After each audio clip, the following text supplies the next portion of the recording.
monosacáridos, disacáridos, trisacáridos, oligosacáridos y polisacáridos. ¿Ah? Entonces, ya cuando hablamos de lípidos, ¿de qué otro elemento más estamos hablando? Aparte de carbono, hidrógeno y oxígeno.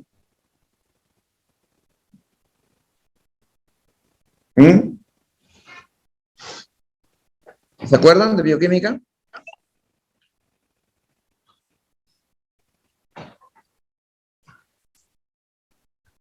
A ver, después lo borramos. Cuando hablamos, dijimos de carbohidratos.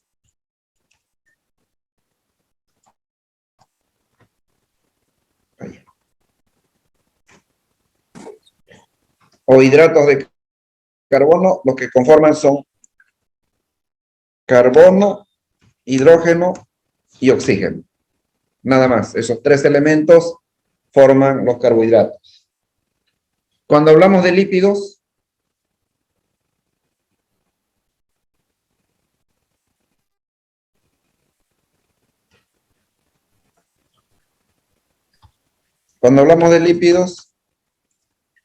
y cuando hablamos de proteínas, ¿qué elementos más participan?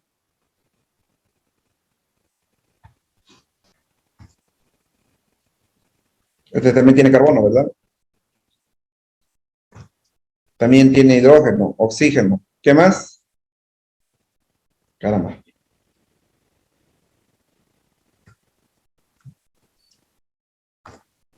¿Ya?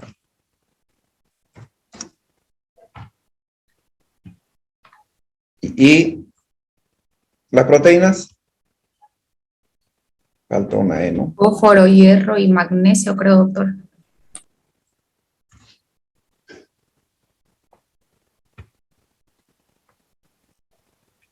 Carbono, hidrógeno, oxígeno,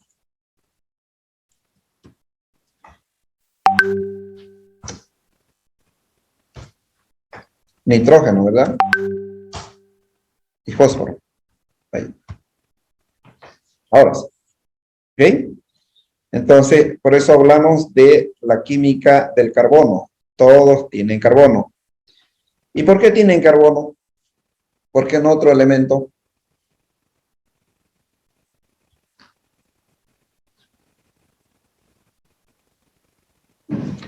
Porque cuando estamos hablando de las toxinas que se producen, principalmente son proteínas, o sea, producto del metabolismo de las proteínas. Cuando hablamos de urea, creatinina, son productos nitrogenados. Esos son los que vuelven a recircular por el organismo y causan los daños de los cuales estamos hablando. ¿Por qué hablamos del carbono? Porque los que creemos en Dios vino y nos hizo en base al carbono. ¿Por qué no en base al silicio, que es lo que más existe en la naturaleza, o sea, en la tierra? Si nosotros agarramos cualquier componente, hay mayor cantidad de silicio que de carbono. Pero en este caso, Dios decidió hacernos en base a carbono. Por eso decimos que el carbono es el eje de la química orgánica. ¿Qué tiene el carbono que no tengan los otros?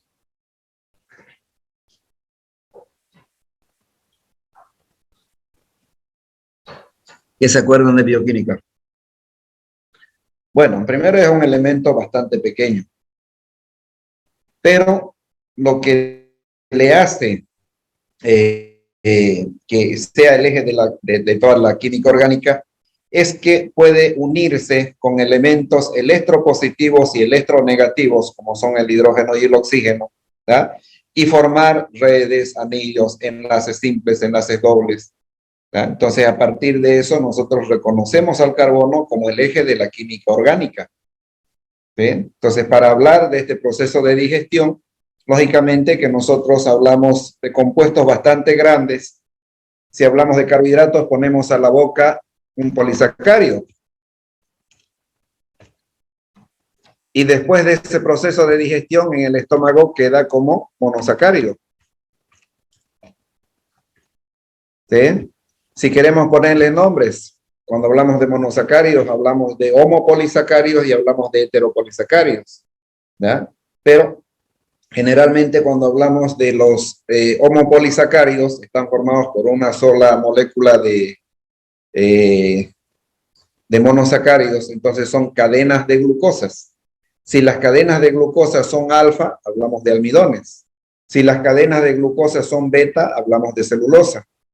¿Ah? Entonces, esos son los polisacáridos.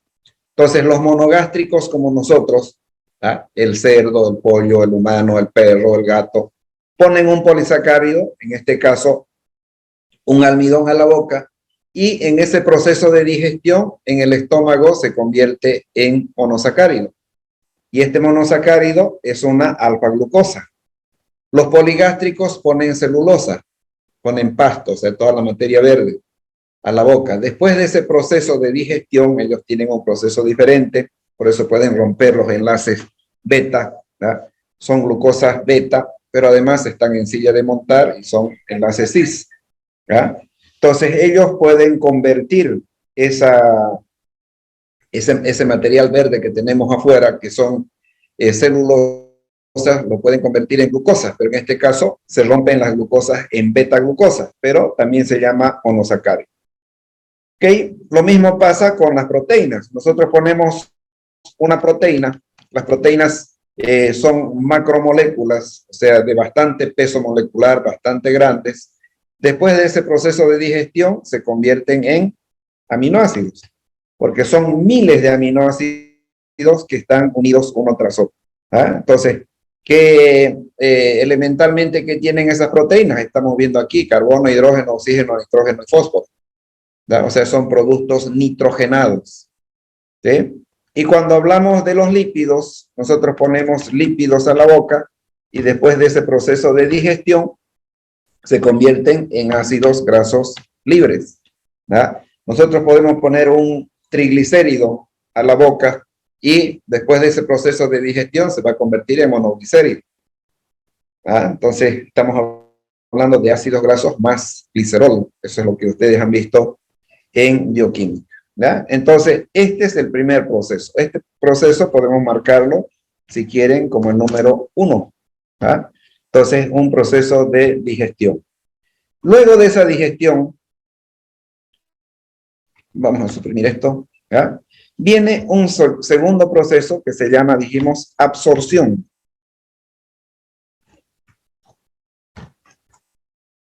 ¿Ya? Entonces, del estómago pasa al intestino delgado. En el intestino delgado, este lo marcaremos como 2. ¿Da? En el intestino delgado, nosotros tenemos unas microvellosidades. Eso lo estudiaron en histología. ¿Da? Esos vellos son huecos. ¿Listo? Entonces, esta glucosa o monosacárido que estamos desdoblando desde el polisacárido, el aminoácido y el ácido graso libre, pasa por esa mucosa, o sea, eso llamamos absorción, agarra el torrente circulatorio, empieza a circular y llega hasta el hígado. ¿Ya? Entonces, ahí termina el proceso de absorción. Y después del proceso de absorción, viene un tercer proceso que se llama metabolismo. En ese proceso de metabolismo, todos estos elementos que fueron digeridos y absorbidos a través del intestino delgado se vuelven a recomponer. ¿Ya? Entonces, aquí nosotros tenemos una fase de anabolismo y tenemos una fase de catabolismo. El anabolismo es un sinónimo de síntesis y el catabolismo un sinónimo de gasto. ¿Ya? O sea, primero sintetizamos y luego lo gastamos. ¿Ok? ¿Qué sintetizamos? A partir de este monosacárido, ¿ya? A partir de este monosacárido, nosotros sintetizamos otro polisacárido.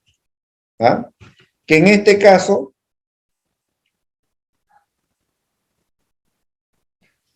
vamos a poner aquí. ¿Ya? O sea, a partir del monosacárido, nosotros sintetizamos un polisacárido. Aquí el polisacárido se llamaba almidón, ¿verdad? Y lo vamos a poner aquí.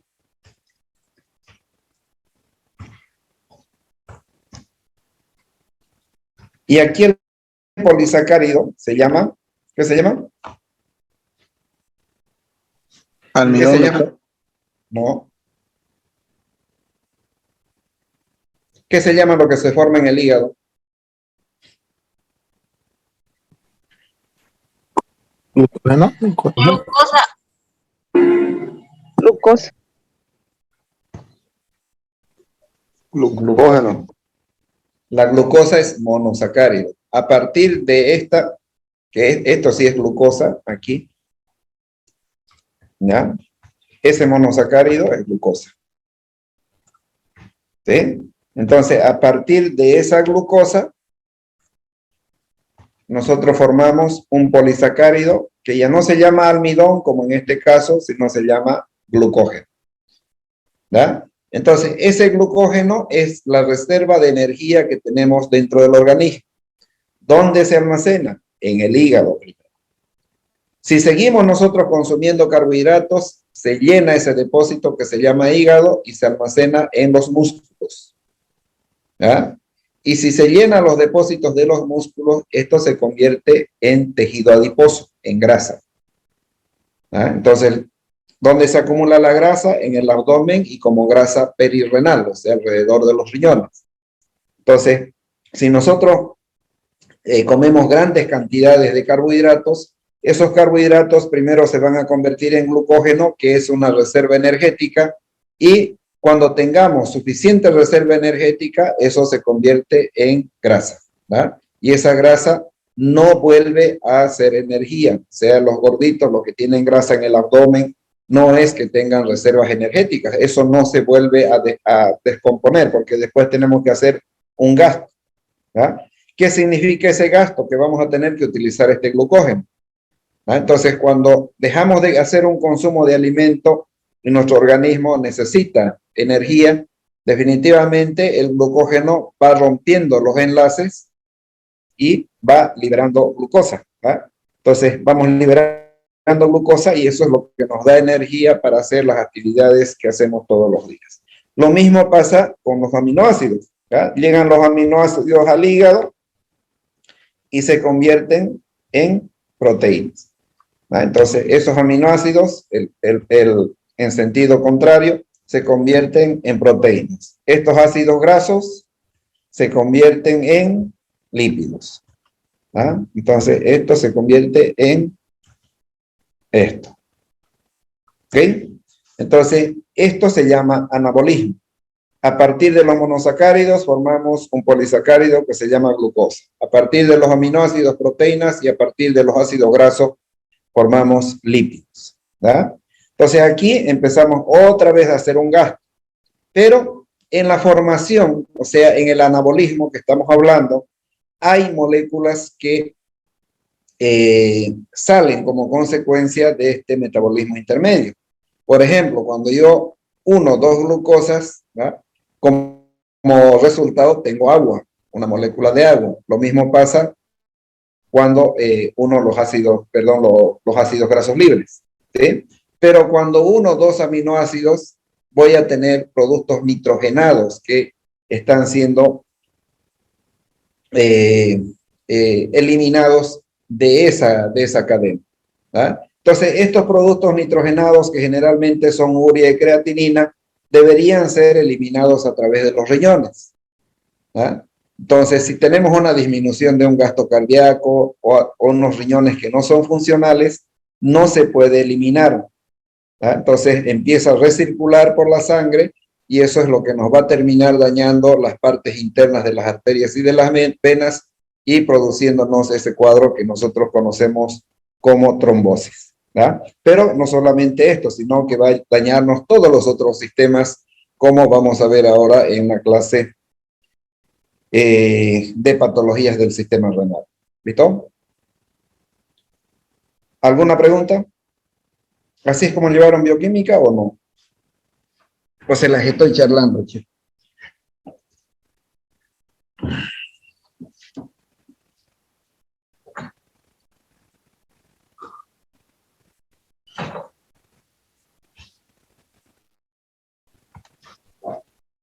A ver, preguntas. Me pongan sus cámaras, ¿están ahí? Sí, doctor. Estamos, doctor. Estamos, doctor. Así es. Así es como llevaron Estamos aquí, bioquímico. doctor. Y así fue, doctor. Usted Sí, lo doctor. resumió. Está muy resumido. Ah, está bueno, chico. Y cómo que yo me acuerdo que llevaba hace 80 años atrás y ustedes no se acuerdan que han llevado hace un año atrás. ¿Qué está pasando? No han estudiado por ustedes, ¿no? ¿O no?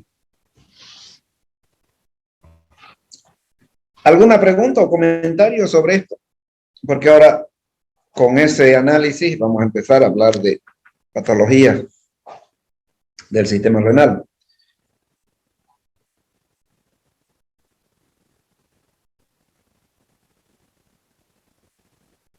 ¿Y cómo dieron su examen?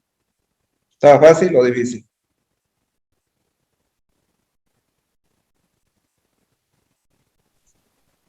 Cincuenta, doctor. Se lo regalé el examen, hombre, estaba más fácil que... Doctor, ¿y las notas cuándo va a decir, doctor? Pero a ver, ¿quiere saber Mérida esa nota? A ver, tanta Mérida. Puta, está aplazado, ¿para qué le aviso mejor? No. ¿Quién más quiere saber? ¿Quién más quiere saber? ¿Nadie más? Puta, que son cobardes, hombre. Ya, hablen, le voy a decir quién quiere saber. Doctor. ¿Ah? Yo, doctor. Wario, doctor. Ah, ahí. También está aplazado. Mentira, todavía no tengo ahí. Molestándolo. Por Muy fin te escuchando, flácida. para que le jale la oreja. Por eso Bueno, le ya dimos no- reservado, doctor. Miércoles, ¿no? Los que están solitos pues hablan, los que están con su mamá atrás o su papá están calladitos, no quieren saber su nota ahí. ¿No? Bien, ahora sí vamos con patologías del sistema renal.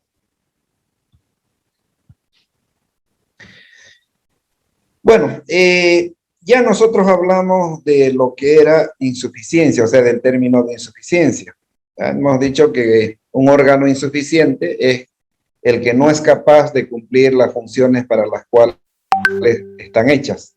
En este caso, de eliminar las toxinas. O sea, si el riñón no es capaz de eliminar esas toxinas, ¿verdad?, propias del metabolismo intermedio que se tiene en el organismo, a eso nosotros conocemos como insuficiencia renal. ¿Verdad? Y vamos a conocer como enfermedad renal a cualquier desviación de la estructura de la función del riñón. ¿Verdad? Entonces, aquí nosotros vamos a acuñar dos términos, estos dos, hiperazoemia y uremia. ¿Ya? Y de hecho, cuando hablemos de una hiperazoemia, estamos hablando de algo agudo. ¿Ya? Esa es la característica. Y cuando hablamos de uremia, hablamos de algo que es crónico. ¿Listo? Entonces, una hiperazoemia puede ser dada, por ejemplo, por una inflamación de los riñones, una inflamación simple que la podemos tratar. ¿Sí? Pero, ¿cómo nos vamos a dar cuenta? Al hacer un análisis de sangre, aquí simplemente vamos a ver elevados los niveles de urea y de creatinina. ¿Ah? Si solamente están elevados los niveles de urea y creatinina, los catalogaremos como hiperazoemia. ¿Ah? Entonces, hay un daño que puede ser todavía tratado. ¿Sí? ¿Cuáles serían las causas de esto? Principalmente una hipoperfusión. ¿Да? Para que el riñón funcione, necesita suficiente cantidad de sangre, pero también necesita presión. O sea que ese gasto cardíaco que nosotros hablamos en patología de cardiovascular, tiene que estar en niveles normales. ¿Da? Cuando hablamos de gasto cardíaco, dijimos que era la cantidad y la potencia de sangre que salía desde los ventrículos. ¿Da? ¿Cómo lo sacamos? Dijimos que multiplicábamos la frecuencia cardíaca por la presión sanguínea, ¿da? Por la presión arterial. Eso nos da qué cantidad de sangre y con qué presión está saliendo desde los ventrículos hacia el resto del organismo. Ahora, si hay una insuficiencia cardíaca, una disminución del gasto cardíaco, esas toxinas no van a poder ser eliminadas por los riñones. ¿Por qué? Porque los filtros que se llaman glomérulos renales requieren de suficiente cantidad de sangre, pero también de presión. Entonces, si tenemos una insuficiencia congestiva, si tenemos shock, algunas hemorragias, deshidrataciones, eso no va a permitir que el corazón bombee con la suficiente cantidad y presión de sangre, y como resultado no vamos a poder eliminar las toxinas que están saliendo de este hígado como producto de ese metabolismo intermedio. Y les vuelvo a ratificar, las más peligrosas son las del metabolismo intermedio de las proteínas, o sea, esta urea y creatinina que deberían ser eliminadas por los riñones, vuelven a recircular y lógicamente ahí hay un daño multisistémico. ¿Qué células especializadas son las que ayudan en la eliminación de las toxinas? ¿Se acuerdan? Que lo hablamos también arriba en el laboratorio.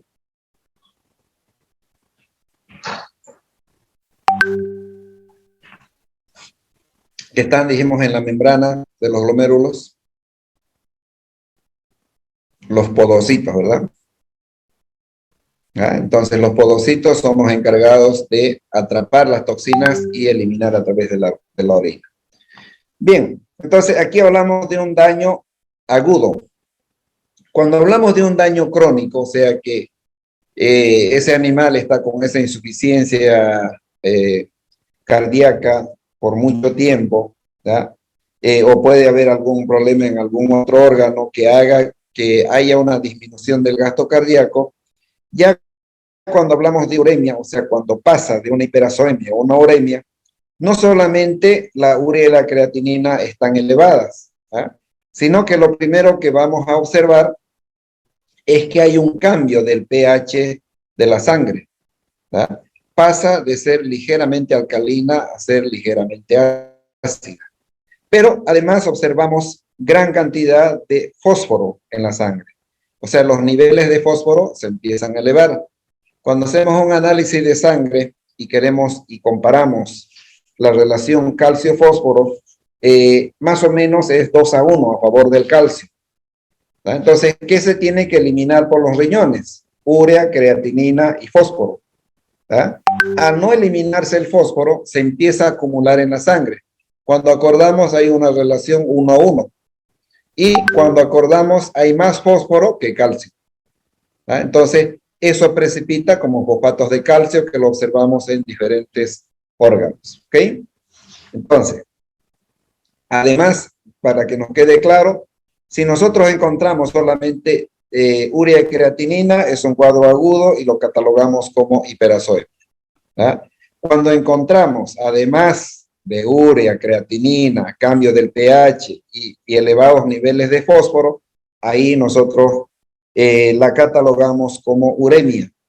Este paciente, una vez nosotros catalogamos una uremia, en el caso de los humanos, directamente tienen que ir a una diálisis. O sea, para evitar esos daños colaterales que producen las toxinas circulando por la sangre, inmediatamente el paciente se lo dializa, que quiere decir que le sacamos la sangre afuera y con aparatos externos eliminamos esas toxinas y lo volvemos a reintroducir la sangre al organismo. Esto se debería hacer por lo menos una vez a la semana para evitar daños colaterales en tanto nosotros consigamos un riñón, porque un paciente ya con diagnóstico de uremia prácticamente lo que le queda es un tratamiento quirúrgico, o sea, un cambio de un riñón. Con un riñón puede sobrevivir cualquier animal o cualquier persona. Entonces, en los humanos lo que se hace es hacer diálisis, en tanto se consiga un riñón que sea compatible con el paciente para hacer ese trasplante.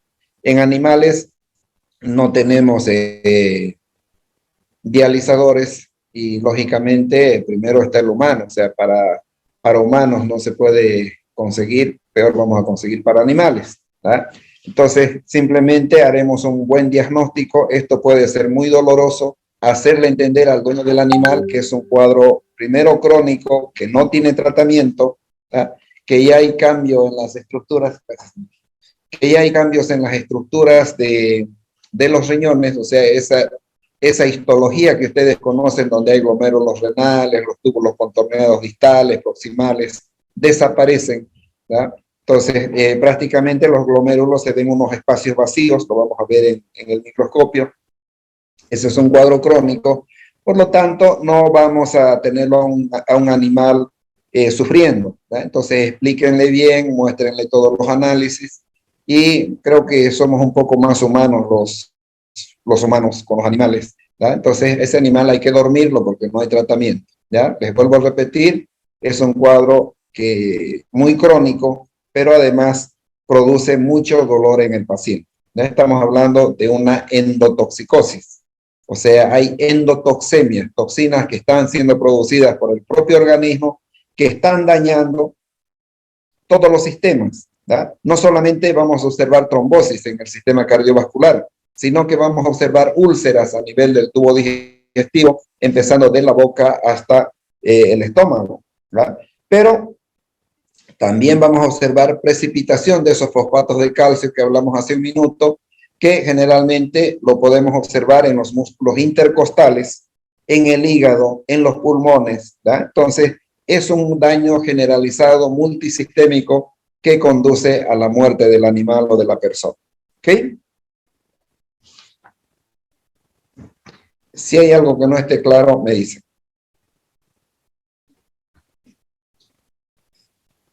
Bueno, doctor, ¿cuándo dijo que se realizaba la extirpación del riñón? Creo que dijo, ¿o era cambio? Bueno, si hay un diagnóstico de uremia, ¿verdad?, en un humano, dije que se lo debería mandar a una diálisis en tanto consigamos un riñón, ¿verdad?, lo más pronto posible. Lastimosamente hay una lista de espera, ¿verdad?, para trasplantes de órganos. Primero que hay que acceder a la lista y después que el riñón tiene que ser compatible, ¿no?, para que no haya rechazo. ¿Vale? En tanto, vamos a hacer diálisis una vez hagamos esa uremia. Pero no tenemos que olvidarnos de la diálisis. Si nosotros no dializamos a ese paciente, ¿verdad?, va a haber una lisis de los glóbulos rojos y va a terminar intoxicando al animal y produciéndole la muerte.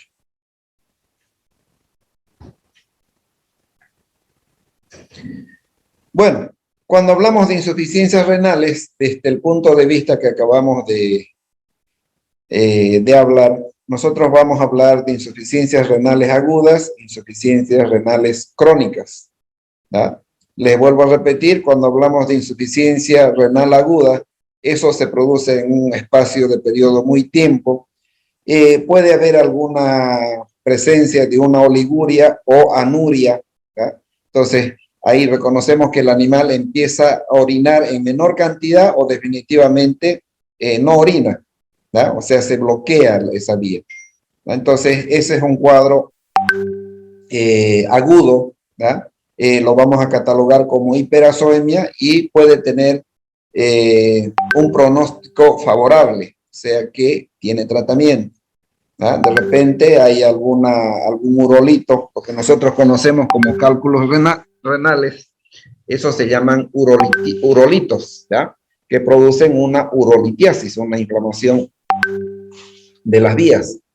Entonces muchas veces se soluciona con alguna sonda o definitivamente si es una inflamación, pues vamos a hacer un tratamiento con antiinflamatorios, y si hay algún agente o vírico o bacteriano, lo mismo vamos a hacer un tratamiento hasta salir de ese cuadro, ¿ya? Pero cuando ya el cuadro es crónico, nosotros reconocemos que prácticamente de una nefritis pasa a una nefrosis, ¿ya? O sea, de una inflamación común pasa a haber daño o cambio de la estructura de los riñones, y eso se llama nefrosis, ¿ya? Un cambio en la ultraestructura, que eso no tiene tratamiento, ¿ya? Junto con eso, acabamos de decir que va a haber un cambio del pH de la sangre, que va a haber elevados niveles de fósforo y todo esto que va a terminar dañando los sistemas, no solamente el sistema renal, sino va a ser un daño multisistémico.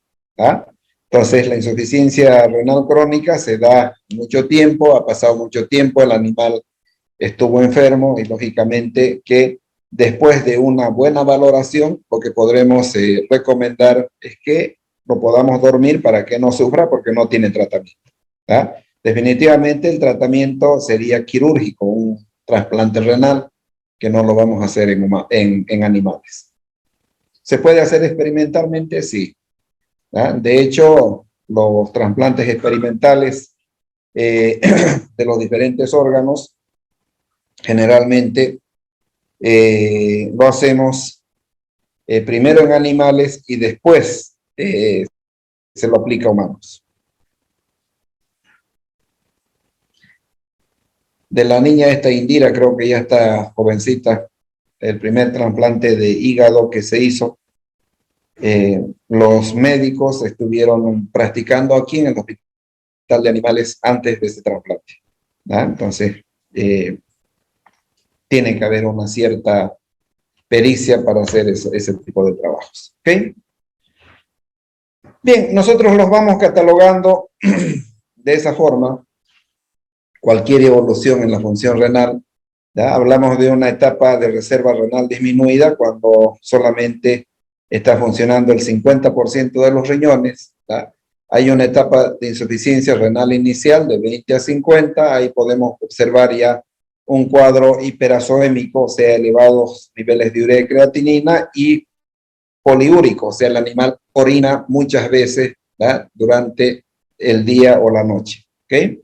Ya la etapa de insuficiencia renal avanzada solamente funciona de un 20 a 25% de los riñones. Ahí ya hablamos de una uremia, o sea, además de los índices elevados de urea y creatinina, empezamos a observar ese cambio del pH, elevados niveles de fósforo, ¿verdad? Y ya empezamos también a observar algunas complicaciones multisistémicas, o sea, también en los otros sistemas, ¿sí? Y una etapa terminal de la enfermedad cuando los riñones están funcionando a un 5% o menos de un 5%. ¿Ah? Entonces, este ya es un estado terminal de la uremia. Vamos a observar cardiotoxicidad, o sea, hay, esa endotoxemia empieza a dañar no solamente arterias y venas, sino también el endocardio del corazón. Ahí están las válvulas, está todo lo más sensible del sistema cardiovascular. Hay acidosis metabólica, elevados niveles de potasio, hipocalcemia y edema pulmonar. Cuando hablamos de tipos de uremia, las uremias las vamos a clasificar en estos tres grupos: uremia prerrenal, renal y posrenal. ¿Ah? Cuando hablamos de uremia prerrenal, reconocemos que el daño, ¿verdad?, está antes de los riñones, o sea que aquí los riñones no tienen que ver en absoluto nada. ¿Ah? Entonces puede ser una disminución del gasto cardíaco que va a producir una disminución de la presión, de la potencia de sangre y de la cantidad que llega hacia los riñones. ¿Ah? Entonces, si hay una disminución del gasto cardíaco, hay menos presión y por lo tanto los riñones no van a funcionar. Entonces, esos son cuadros de uremia prerrenal. Vamos a hablar ahí de una insuficiencia cardíaca, choque, hipovolemias graves o deshidrataciones. Todo eso produce, lo vamos a catalogar, perdón, como una uremia prerrenal.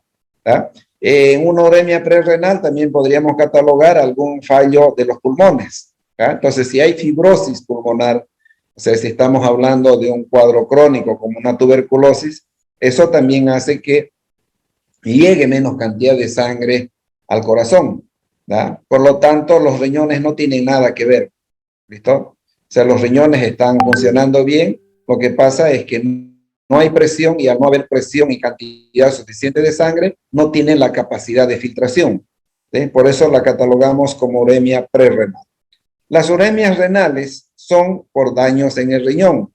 Puede haber algún tipo de inflamación, eso lo llamamos nefritis, ¿ah? O puede haber un daño en la estructura, en la ultraestructura de los riñones, que la vamos a llamar nefrosis. ¿Ah? algunas amiloidosis o algunas otras patologías que van a ir dañando al sistema renal, y a eso nosotros vamos a conocer como uremia renal. ¿Ya? Y las posrenales son las que causan el problema después de los riñones. ¿Qué tenemos después de los riñones? Tenemos dos uréteres, tenemos una vejiga y una uretra. ¿Ya? Entonces, alguna inflamación de estas partes anatómicas o algún bloqueo por un urolito va a producir una uremia posrenal. Esto va a complicarnos principalmente con la eliminación de la orina que se están produciendo en los riñones y que se están depositando en la vejiga. ¿Ya? Entonces, por ejemplo, una cistitis. ¿A qué conocemos como cistitis?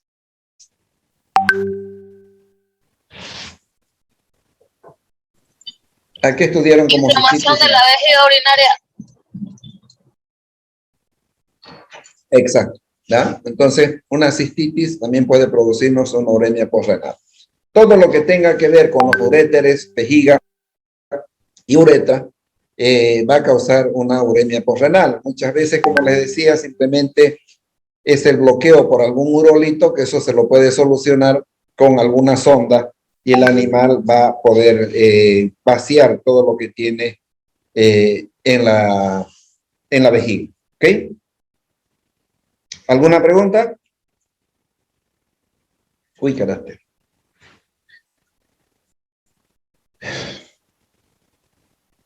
Bueno, ya había sido las menos 8 minutos, menos 6. Escúcheme, jóvenes, nosotros tenemos aquí en la facultad, en el salón de arriba, una conferencia de prensa con el rector por el tema de los transgénicos. ¿Verdad? En este momento hay un problema muy grande con el tema del maíz y todas estas cosas que están afectando la producción de aves y de cerdos principalmente, y lógicamente de la leche. ¿Ah? Entonces, como universidad, hoy día vamos a poner nuestros puntos de vista, pero además le vamos a hacer conocer al gobierno que después de un estudio hecho en toda la zona, principalmente del este, más del 50% de nuestros productores ya utilizan semillas transgénicas, o sea que no hay para qué nos hagamos. ¿Sí? Entonces le va a pedir la universidad al gobierno que oficialice el uso de los transgénicos. No nos mintamos más, que no nos mientan más, que no quieren que ingresen, que no quieren autorizar. Ya el transgénico está adentro. Imagínense ustedes, ningún productor es tonto para sembrar una semilla originaria que le va a producir 100 quintales por hectárea, pudiendo utilizar una transgénica que le va a poder producir 200. Además, es mucho más barato producir una transgénica, ¿no? Se utiliza menos herbicidas y todas estas cosas.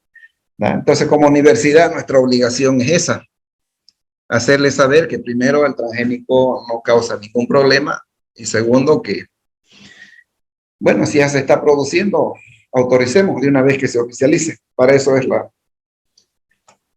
reunión que tenemos arriba. ¿Ya? Vamos a quedar ahí y el día de mañana continuamos a las 2 de la tarde. Mañana más, no, les voy a informar hasta las 12. Si hay laboratorio, vamos a hacer práctica. ¿Ya? Antes que se vayan, pongan sus cámaras para que tome asistencia.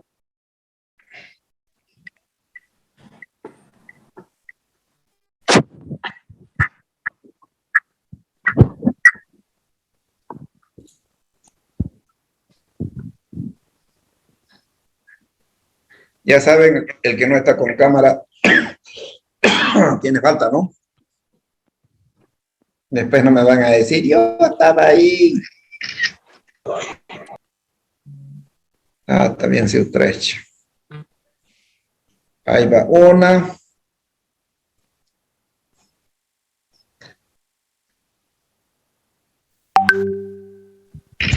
Ahí va la segunda. Doctor, vuelva a sacar. Qué güey. Ya no salió, ¿no? Llegando del hospital, doctor. ¿Ah? Estoy llegando del hospital, va a disculpar. Ve, No que prendí no mi estaba. cámara. Ya, después vemos esos temas particulares. Ok, chicos, nos vemos mañana. Doctor.